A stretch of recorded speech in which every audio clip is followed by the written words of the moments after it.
नमस्कार मित्रांनो, नालंदा कोचिंग क्लासेसच्या यूट्यूब चॅनलवरती तुमचं मनपूर्वक स्वागत आहे. काल क्वेश्चन पेपर आपण डिस्कस केलं होतं, तर त्या क्वेश्चन पेपरची आज आन्सर आपण पाहूयात. तर युनिट टेस्ट 1 जी असणार आहे, तर त्यामध्ये 20 मार्काचा क्वेश्चन असतो, तुम्हाला क्वेश्चन पेपर असतो आणि त्यात कोणत्या टाईपचे प्रश्न असतात, काय प्रश्न असतात, मे बी याच्यातले क्वेश्चन्स काही काय रिपीट होऊ शकतात, म्हणजे ॲप्रिशिएशन सारखा प्रश्न असेल तर फर्स्ट बघा, युनिट टेस्ट 1 सब्जेक्ट इंग्लिश आहे. त्यात तुम्हाला हा 10वीचा आपण बघतोय, त्यात 20 मार्क आहेत. State board Maharashtra, third language आहे इंग्लिश.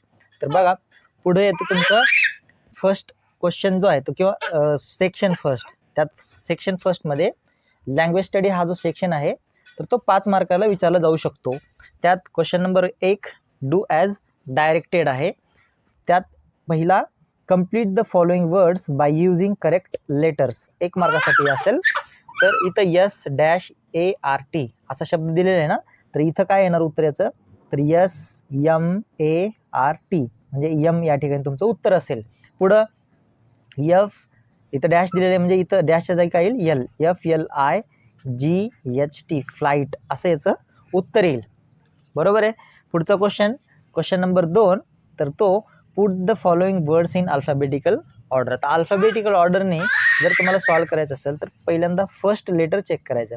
इथं जे आहे तर सगळीकडे सी हे फर्स्ट लेटर यूज केलेलं आहे, म्हणजे सी आणि ओशियन, जे ओ तर सगळ्यात शेवटी येणार आहे, हा ओशियन सगळ्यात शेवटी येणार, म्हणजे आपण याला सगळ्यात शेवटी लिहितो. मग आता सी त्यानंतर दुसरं लेटर चेक करा, L O आणि O. ह्या L आणि O मध्ये अगोदर काय येतं, तर क्लिफ येतं अगोदर, CLIFF क्लिफ. पुढं तर हा शब्द गेला आणि हा शब्द सुद्धा गेला, राहिले 2 शब्द. ह्याचं पहिलं लेटर दुसरं लेटर सेम आहे, याचं पहिलं आणि दुसरं सेम आहे. मग W आणि U मध्ये कम्पेअर करा. ABCD मध्ये W आणि U मध्ये अगोदर कोणतं येतं, तर W अगोदर येतं, म्हणून आपण W अगोदर लिहिणार. म्हणजेच इथं येईल तुमचं COWARD आणि लास्टला येतं करेज, COURAG. अशा पद्धतीत तुमची अल्फाबेटिकल ऑर्डर काय होती, कंप्लीट होती. म्हणजे क्लिफ, कावर्ड, त्यानंतर करेज आणि ओशियन हे तुमचं उत्तर आहे, 1 मार्कासाठी. पुढचा प्रश्न, the young seagull sadly I can not fly over the vast ocean. हे तुम्हाला पंक्च्युएट करायचं, याला पंक्च्युएट करायचे. म्हणजे याचं उत्तर कसं लिहिणार तुम्ही, तर बघा उत्तर लिहिताना त्याचं उत्तर काय असेल, तर ती कॅपिटल काढा, द यंग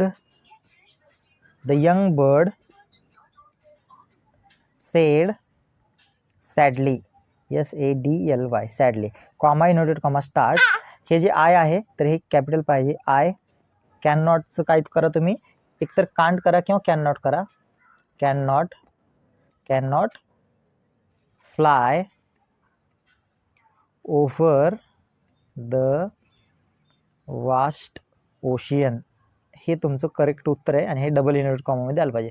हा जो पार्ट आहे तर हा पूर्ण पार्ट डबल इनवर्टेड कॉमामध्ये आला पाहिजे. हे तुमचं पंक्च्युएशन मार्क, 1 मार्कासाठी. पुढचा प्रश्न, make 4 words minimum of 3 each using the letters in the given word. हा जो शब्द आहे तर ह्या शब्दातून तुम्हाला मिनिमम 3 लेटर यूज करून नवीन शब्द तयार करायचे. तर उत्तर काय होतं याचं मग, तर एक शब्द होतो 1, दुसरा 10, त्यानंतर काउंट COUNT, त्यानंतर येतं कॉर्नर शब्दसुद्धा येऊ शकतो, कॉर्नर. अशा पद्धतीचे 4 शब्द तुम्हाला बनवायचे. 4पेक्षा जास्त बनवले तर काहीच प्रॉब्लेम नाही, पण तुम्ही 4 शब्द बनवा. इथं उत्तर लिहा आहे 1, 10, काउंट आणि काउंटर. लास्ट येतो question number 5, use the following phrase in meaningful sentence. ही जी फ्रेज आहे दिलेली इथं, या फ्रेजला तुम्हाला मिनिंगफुल सेंटेन्स बनवायचं आहे. फ्रेजचं एक वाक्य बनवायचं आहे, जे हे वाक्यात उपयोग करता आलं पाहिजे फ्रेजला. मग उत्तर काय होतं, द यंग सीगल, त्याच लेसनमधलं, the young seagull SEAGULL, the young seagull किंवा द यंग बर्ड, ठीक आहे. The young seagull muster up, MUSTERED, mustered up courage, COURAGE, courage and finally decided, DECIDED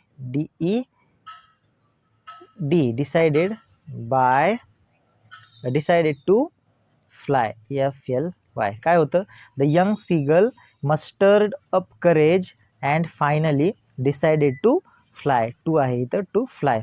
हे तुमचं ह्याचं उत्तर येईल 1 मार्कासाठी. ठीक आहे, हा होता पहिला सेक्शन. सेकंड सेक्शनमध्ये दिलेला पॅसेज आहे. ओके, तुम्ही व्हिडिओ पॉज करून हा पॅसेज व्यवस्थित वाचा. द यंग सीगल बर्ड पासून किंवा द यंग बर्ड पासून हिम डेस्परेट पर्यंत. मग काय होतं त्याचं, स्टेट पहिला क्वेश्चन आहे, क्वेश्चन नंबर ए मध्येच A1. तर true or false, say state whether the following statements are true or false. खाली दिलेले जे स्टेटमेंट्स आहेत ते ट्रू आहेत का फॉल्स आहेत ते सांगायचे. पहिलं, the young bird sibling had not yet learn to fly. आता हे वाक्य तुम्हाला पॅसेज वाचल्यानंतर समजतं की ट्रू आहे का फॉल्स आहे. तर हे जर वाक्य सांगायचं झालं तर हे वाक्य काय फॉल्स आहे, कारण ते जे बर्ड आहे तर ते ॲट द एंड फ्लाय करायला शिकलेलं होतं किंवा फ्लाय केलेलं होतं. पहिला आन्सर तुम्ही काय लिहिणार, तर पहिला आन्सर लिहिणार तुम्ही फॉल्स. पहिला आन्सर काय लिहिणार, फॉल्स उत्तर येईल तुमचं तिथं. पहिल्याचं काय उत्तर येईल, फॉल्स. FALSY. काय दिले, the young bird had not दिले ना, बट तिथं फक्त जर हॅड असतं तर ते ट्रू असतं. पुढचं येतं the young bird sibling had. दुसरं आहे the bird felt confident that his wings would support him. आता हे सुद्धा फॉल्स आहे, फॉल्स. पुढं the parents try to encourage the young bird to fly. हे ट्रू आहे, कारण पॅरेंट्सने त्याला काय केलं तर एनकरेज केलं तर फ्लाय करण्यासाठी. True. The young bird was feeling very hungry. हे सुद्धा ट्रू आहे, कारण तो हंग्री फील करत होता. ओके, फॉल्स फॉल्स ट्रू आणि ट्रू. हे पहिलं झालं. A2 काय म्हणतं की describe the attempts made by the parents to make the young bird fly. 2 मार्कासाठी आहे, मागचा सुद्धा 2 मार्कासाठी होता. काय क्वेश्चन आहे, आता उत्तर काय होतं याचं, the parents tried several ways. उत्तर लिहा इथं, द पॅरेंट्स ट्राईड सेव्हरल म्हणजे खूप सारे, several ways to make the young bird fly. To make the young bird fly. Okay, खूप सारे प्रयत्न केले पॅरेंट्सने त्याला फ्लाय करण्यासाठी. ठीक आहे, दे फ्ल्यू अराउंड हिम. मग काय केलं त्यांनी, they flew FLEW flew around him. त्यानंतर पुढचं येतं and called out to him. And called CALED called out to him. आपल्याला इथं उत्तर जास्त लिहावं लागतं थोडं. दे एनकरेज केलं त्यांनी, एनकरेज्ड. ओके, शॉर्टमध्ये लिहितो. And latter scolded him.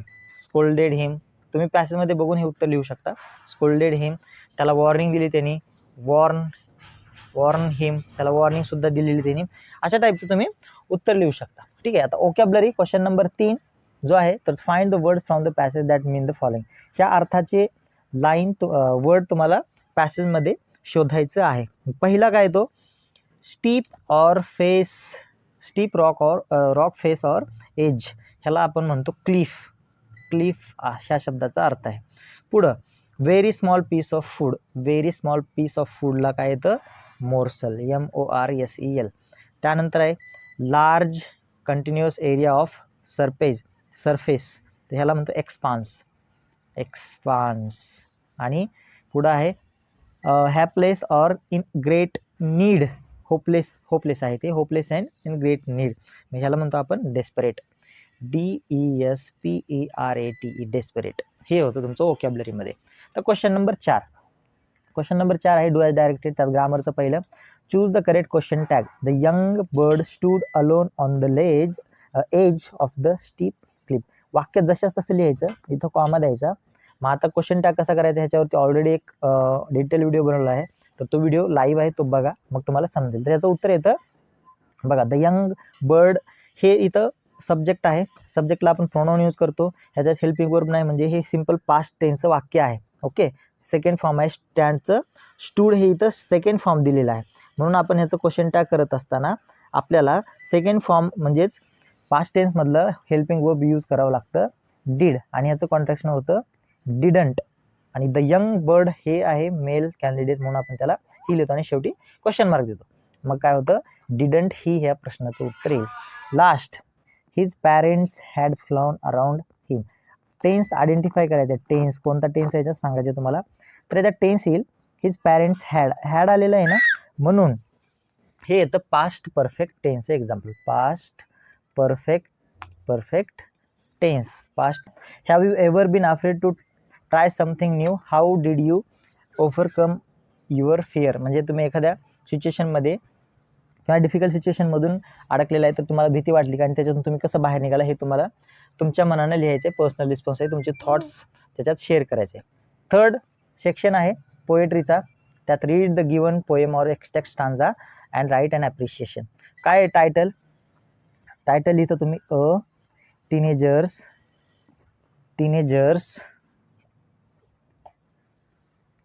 Prayer by कोणी पोएट जे मोर्स. हे अर्ध्या मार्काचे 1-2 पॉईंट झाले, म्हणजे 1 मार्क फिक्स. पुढचा येतो तुमचा रॅम स्कीम आहे. पोएमची रॅम स्कीम काय आहे? ABCB. रॅम स्कीम काय लिहिता पोएमची? तर ABCB तुम्हाला रॅम स्कीम लिहावं लागतं. आणि मग फिगर ऑफ स्पीच, खूप सारे फिगर ऑफ स्पीच आहे याच्यामध्ये. येतं ॲलिट्रेशन आहे, त्यानंतर इन्व्हर्जन आहे, त्यानंतर येतं मेटाफर. हे सगळे फिगर ऑफ स्पीच याच्यामध्ये आपल्याला पाहायला भेटतात. सेंट्रल आयडिया लिहित असताना काय लिहिणार? उत्तर लिहिता the central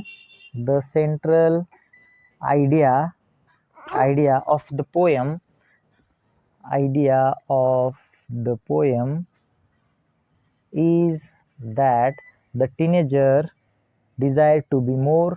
The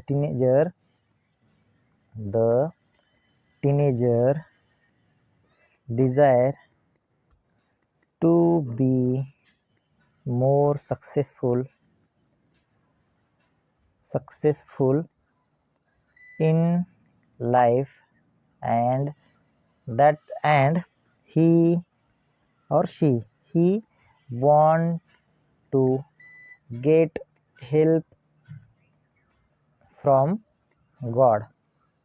That's why teenager requesting to God again and again. असं तुम्ही हे उत्तर लिहू शकता. हे 20 मार्काचं क्वेश्चन पेपर होतं आणि त्याचा आन्सर आपण या ठिकाणी डिस्कस केलेला आहे. जर हा व्हिडिओ आवडला असेल तर मित्रांना शेअर करा. चॅनलवर जर पहिल्यांदा आला असेल तर सबस्क्राईब करा. हा व्हिडिओ लाईक करा, मित्रांना शेअर करा. भेटूयात पुन्हा अशा इन्फॉर्मेटिव्ह व्हिडिओमध्ये. तोपर्यंत थँक्यू.